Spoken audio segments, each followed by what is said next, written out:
Buonasera e ben ritrovati con l'informazione flash di New Sicilia e i principali titoli del pomeriggio. L'autorità giudiziaria di Vienna ha deciso che non verrà effettuata l'autopsia sul corpo di Aurora Maniscalco, la 24enne palermitana da 3 anni nella capitale austriaca dove lavorava come hostess.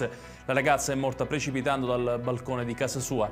La famiglia ha deciso di impugnare la decisione non credendo al suicidio, ipotesi sostenuta dalle autorità austriache.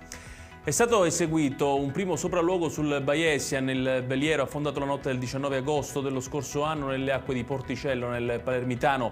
I tecnici della procura e i consulenti delle parti civili sono entrati nell'imbarcazione, il cui scafo non presenta falle. Nuovi rilievi verranno effettuati dopo le operazioni di bonifica.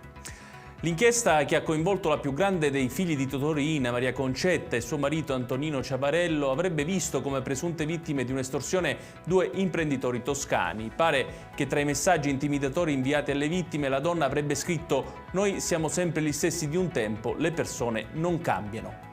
La regione siciliana ha rispettato tutti gli impegni assunti dal presidente Schifani nei confronti dello Stato per superare le richieste di promovimento delle questioni di legittimità costituzionali davanti alla consulta. Lo ha comunicato il ministro per gli affari regionali e le autonomie Roberto Calderoli nel corso di un'informativa al Consiglio dei Ministri. E chiudiamo con il meteo. Continua il tempo stabile in Sicilia, dove anche nella giornata di domani insisterà un caldo torrido. Le temperature infatti toccheranno punte vicine ai 35 gradi in diverse province, con Agrigento città più calda, seguita da Catania. Ed è tutto per questa edizione. Tutti i dettagli su queste notizie li trovate come sempre sul nostro sito www.newsicilia.it. Grazie per averci seguito e buon proseguimento di serata.